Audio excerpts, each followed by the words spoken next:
Hi, welcome to Julie's Yard and Garden. Today Jan's been kind enough to let us walk through her yard and garden. Jan is a certified master gardener in the Mountain West. I met her because she was teaching a continuing education class that I took. I highly recommend taking any kind of local classes you can because they give you information specific to your area.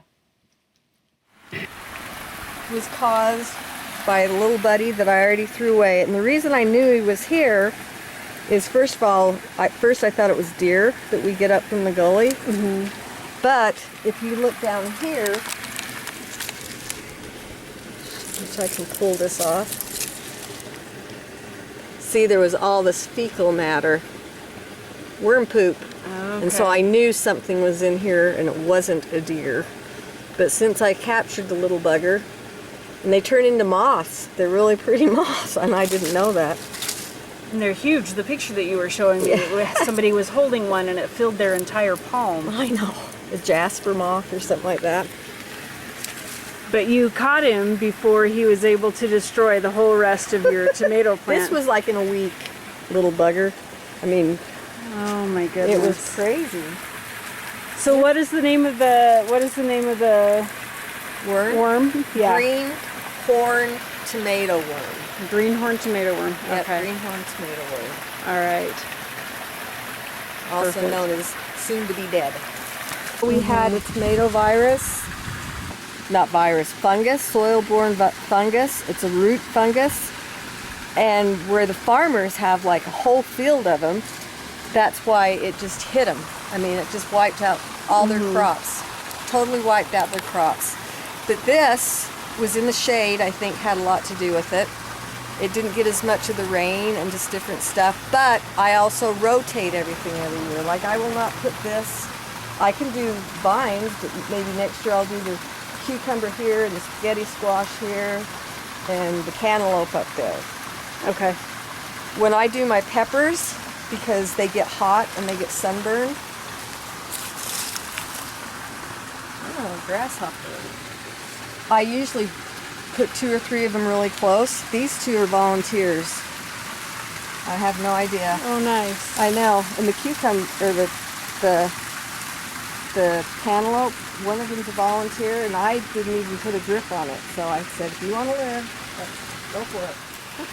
Yeah. And it's just a soil-borne, between the weather, where it was really, really wet, and then it got really, really hot. You see, it just breaks off. Same idea as what the tomatoes had. So I will not plant this in the same spot, which I usually rotate them anyway. But see, you can harvest these. Like this is right, because if you go like this, and it doesn't bleed. And you're just sticking your fingernail Yep, in and it doesn't bleed. See, none of them bled. I can cut it off, and this will be good till next year. I love the way you've got them up on just a wire fence. You see, it works on here too. This is just that mesh, and then you take these, because these are heavy, but you just take, Just the zip ties in the wire mesh. see, I put this, but then I take twine, and I intertwine it, so that it just loops like this row, like every other row, so it gives it a lot of support. Okay. So, All right. there's another one that's right. And I see you've got your corn all the way just along the fence there on the back. In this situation here, I can't do 2 rows, and so what I do is I'll zigzag it. Okay. So I end up with 2 rows, but I just zigzag the seeds going like this across the back. So it goes like this, and we'll just do like a big W all the way down. Okay. So and then I put the drip on it. This has the separate drip system, which I like drip, and this would give it like if I had it on for an hour, it would be like a gallon of water. You were saying something in class about maybe not having your garden in this area again. Yes. Okay, tell me a little bit about that. So I am strongly thinking of, because I have this shade, this tree right here, this silverleaf maple that I thought was going to die. doesn't start getting any sun till it's like straight across the top. And then with this, so if I did stuff here eventually, I would do like the broccoli and stuff because it's more shaded. But next year I'm going to do what they call a cover crop, because every 7 years you really shouldn't plant a garden. Should like put a lot of like worm castings and manure or whatever. But it's a cover crop, and it's grasses, ryegrass, chick, all kinds of different things. And it won't, once I till it under in the spring or like a year later, it doesn't reseed, so it's gone. Nice. So next, I'll do it in the spring. I can till it in the fall if I want to. I mean, this is even like wheatgrass, all kinds of stuff. And so, but it puts straight nitrogen into here, because since I started working a couple of years ago in the summer, it's harder just to stay up with the Joneses, which is I'm competing with myself. So yeah. So this is Jan's in-ground garden. Yes. Pretty. But this is your raised bed garden. So tell me why you like to do both. Space. As you notice, that one isn't very big. You know, the one that's out there. And as the family grew, or I got more into just me. So I came from a 4th acre ground, my old house. And see, I could cut, here you go, I could cut all these off because this is a garlic chive, but I leave it up for the bees because bees love it and they're still out. Usually they've almost hibernated, but I've got everything in here. I had beets over here. This is called lovage, which I didn't know was going to be a noxious weed. I have rosemary. I have marjoram. Now marjoram will not survive the winter, this will. I leave my carrots in, that is right here, all winter. I just take a whole bunch of leaves and put them on top, and in the spring I can come out here and just get a bunch of them, but I can pick them all winter if I want to, because a raised bed will stay about 10 degrees warmer than the in-ground. And so it works out really well.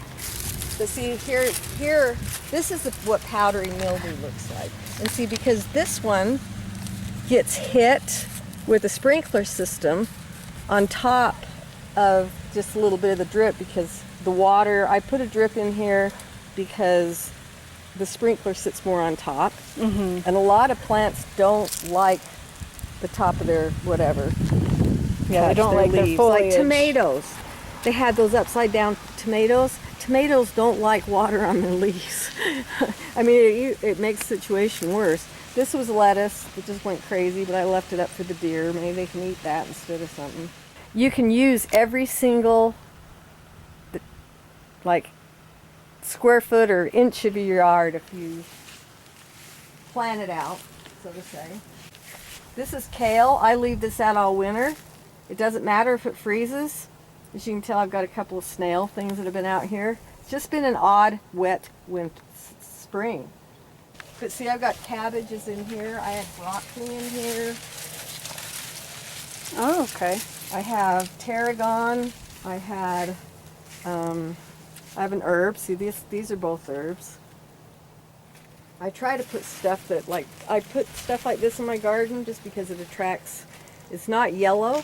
Like, you wouldn't put a yellow mum next to your garden because bees will go. That's why farmers will, with dandelions, they make sure because the stupid bee will go after the yellow dandelion before it goes to the apple blossom. I always see a lot of damage through here, especially on this white one. But I myself believe it comes from the air pollution from the cars, which is over here. Because this is a heavier traveled street. Yeah. See, over here, when you get farther away from this main street, there's none of that stuff, really. Not even, nothing that isn't nature at that point. So, but it makes, good, sometimes good neighbors. I have a few that say, can I have some? I hand them a baggie. So this problem right here, at first, I thought was, this used to be green, but I couldn't figure out why this was like this, and it was sporadic. And it was deer coming up and eating these things. Because you go over here, and the sun sugar tomato that usually goes crazy, gee, chomp, chomp, chomp, chomp. And I didn't cut this, but something chomped the top of them all. And so I started leaving my front porch light on. So it was just deer, and they come over and tried on this. It's my own fault. Grapes upon. And you've got the strawberries in here again, which I with your have to tomato. thin out because they didn't produce that much. Because I'm just gonna take half of them out and spread them out. Take the healthy ones. Because in strawberries, you have a mother plant, and here's all they call them daughters. See, this is a daughter. This is a daughter. Every year, a mother plant will shoot off at least 5 daughters. After a couple of years, it will create a spike that, maybe there's one over here. Okay. This right here, when you find them like this, and they'll stick out of the ground, and even though this did put off a couple of I could have cut these off, but every 4 years, the mother plant is totally gone. It won't. See, it looks something like that. And you just pull those up. See? And it has a few daughters, but I mean, that's done. Absolutely done. When you find them in the ground like that, you just pull them up because they're not going to do anything but take over like this. Okay. So But they won't produce anything. Nope. They're just kind of like keeping the weeds from getting in the yard. Okay, so you have a very narrow side yard here. Yes. So here's your house, and there's your fence. That's Yep. what, maybe 10 feet? Maybe. 15? Not even that. To be generous? Yeah. Well, you have to have it 8 feet away. Okay, You know, so I would think it was just between they're not 8 and that 10 big. feet. Yeah. So tell me what you've got in the side yard here. I had asparagus, but it didn't work. But sunflowers basically, there used to be tons of sunflowers, but it was like competing with the raspberries. So the raspberries do really well here. See, these are already coming back again for this year. These are called Heritage, and they're coming back. And people freak out, but like this, there's a spider web right here, right? Mm-hmm. And people get them all the time. If there's a spider web, there's a food source. So I try to leave them alone because they're not bothering me. And they'll help get rid of pests. Yeah, sometimes you get white flies and stuff underneath the leaves, but it's this time of year. But it's a food source. But these are all getting ready, and I don't chop mine off like my parents do. I let these things brommel like this, and that's why I have these wires on them, because they will come back. Canbies don't, but these do. I have a couple of canbies, but like these are, hello. Yeah. I'll be out here in a couple of weeks. I don't mind having these sunflowers out here because this is a little bit different as far as bees go, but I leave these up because there's Niger seeds in them. Okay. And so when these are empty like that one and that one, then I'll just pull them up. Or that, or I'll have the kids come out and try to do the Niger seeds. But I try to stick to more of the oranges every now and then. That right there is a mason beehive. And I have to take that in this year because for some reason, probably because I didn't get my other one up, it's fully loaded. And these won't hatch until like March or April. Okay. So I just stick it in that shed over there. And just keep it out. yeah, of and the if freezing. they hatch, then I just let them. I have geraniums and stuff in there. Now, I have already got my raspberries ready for next spring because I cut out the dead after the first crop. These raspberries that are blooming right now were like this last year. They didn't have anything on them. They're Okay. first year and second year. They don't get fruit till the second year. So you have to cut out the dead one. So if you know, I mean, you can tell. I can just show you. Okay. They'll look like this. I mean, they're gone. This was the one. This is what produced fruit even in the spring or last fall. It's Okay. just, but you cut out all that stuff and you leave all the nice green stuff. But it's obvious what's done, and that's done. Like this one right here is done. So I'll cut that off here pretty soon. Okay. So what would you tell a beginning gardener? To take it slow, only grow what you know you're going to eat. Use your resources wisely. Reach out to people who have done gardens. Use anything on a EDU website, West State University, all the fact sheets and things like that, because it means it's been researched. And just don't start too big. Just start small. But just start with what you know, plant what you eat. Everybody says, what should I plant? What do you eat? Well, narrows it down, right? Yeah. Well, no, that's funny because I was looking at my garden. I was like, oh, there's the Swiss chard I planted this spring, and I have not cut it once. I was like, why do I plant Swiss chard? Because my dad always planted Swiss chard. But do you know what? I'll eat Swiss chard, but I haven't eaten it at all this year. It's just grown. It looks gorgeous. Yeah, It looks it's pretty. gorgeous. Have you ever run into a gardener that didn't want to answer questions? No. Nope, we're all, even the Master Gardener hotlines that they have in every single city, you can take problems down there, you can take like the leaves, you can take, and if the extension offices start seeing a whole bunch of stuff like this lawn right here, that everybody's was dying when it was real hot last year, then they will try to reach out and they'll send emails or something and say, okay, did anybody have this? Can you send us in a piece of your lawn? And we send it to a state. And then they analyze it and try to figure out why so many people are having this problem. It's like with the virus or the fungus, the root. All of a sudden and it hit worse than it did up here. Oh, okay. So this is kind of interesting. Yeah. And it's the extra wet spring and the extremely dry, hot summer. Yep. Yeah. Well, it's just been, you know, yeah. But you know what?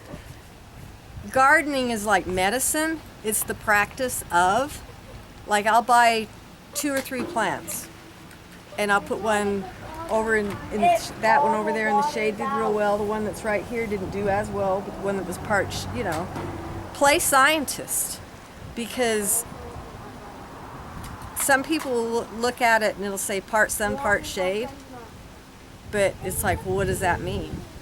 So put one in, buy the teeny ones, so you're not out, you know, $25 times 3 or something. Yeah. Just put them in different places in your yard. My yard over here, the zone totally changed because I cut down the pine tree.